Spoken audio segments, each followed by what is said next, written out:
उसके बाद सर जो पर्पस के लिए वक्फ क्रिएट किया जाता है, बेसिकली 3 पर्पस होता है, रिलीजियस, चैरिटेबल एंड पायस। उसका हो रहा है कि नहीं हो रहा है, और इनकम जनरेशन खास करके जो वेलफेयर काम है उसका हो रहा है कि नहीं हो रहा है, इसका भी इफेक्टिव गवर्नेंस का प्रावधान हमने रखा हुआ है। और साथ साथ सर मैं आपको इस उम्मीद के साथ साथ ये कहना चाहता हूं कि जो रिफॉर्म्स हमने जो लाए हैं और साथ साथ में जो प्रावधान कुछ बदलाव हमने आपको बहुत शॉर्ट में बताया, क्योंकि डिटेल में तो मैं रिप्लाई तो करूंगा ही, इसमें अगर आपको लगता है कि हमको अगर इनकम जनरेशन करने के लिए वक्त प्रॉपर्टी को बेहतर इस्तेमाल करने के लिए क्या करना चाहिए, जब हम इसका सबऑर्डिनेट लेजिस्लेशन के माध्यम से रूल्स बनाएंगे, आपका सुझाव हम खुले दिल से स्वागत करेंगे। क्योंकि आखिर तो प्रॉपर्टी देश का है, किसी का भी हो, उसको अगर अच्छा से चलाना है तो आप सुझाव देंगे तो हम तो पूरा वेलकम करेंगे उसमें। इसलिए आज मैं मेंबरों के साथ साथ जो कई दरगाह है, कई मस्जिद के इमाम है, कई लोग जो मुझे मिले, उन्होंने भी बहुत अच्छा सुझाव दिया है।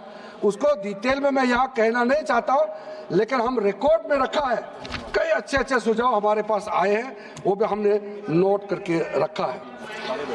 एक इम्पोर्टेंट पॉइंट को मैं अब आपके सामने भी रखना चाहता हूँ।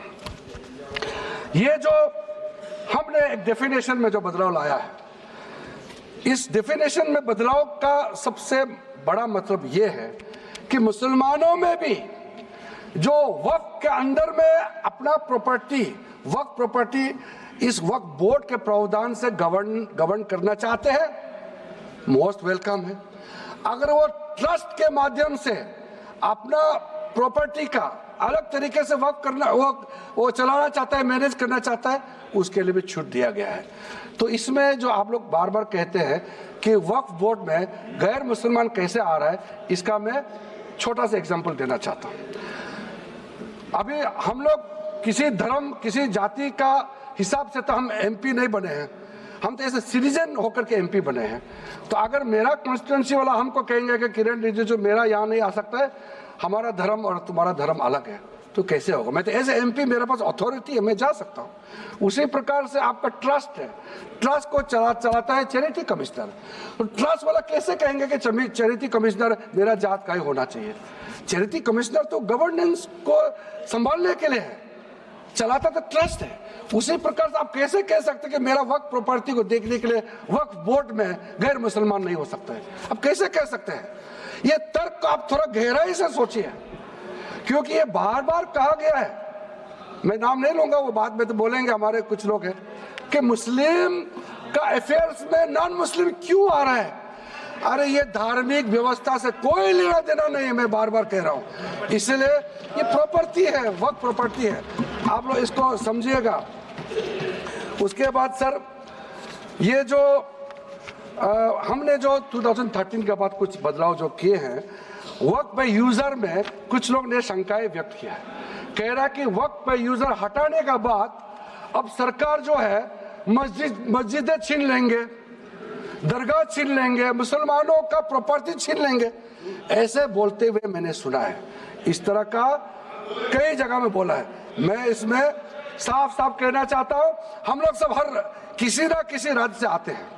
We all belong to each and every part of our country. We are together. We may belong to different states and union territories. We are all Indian. ये अथॉरिटी राज्य सरकार को हमने कैसे दिया?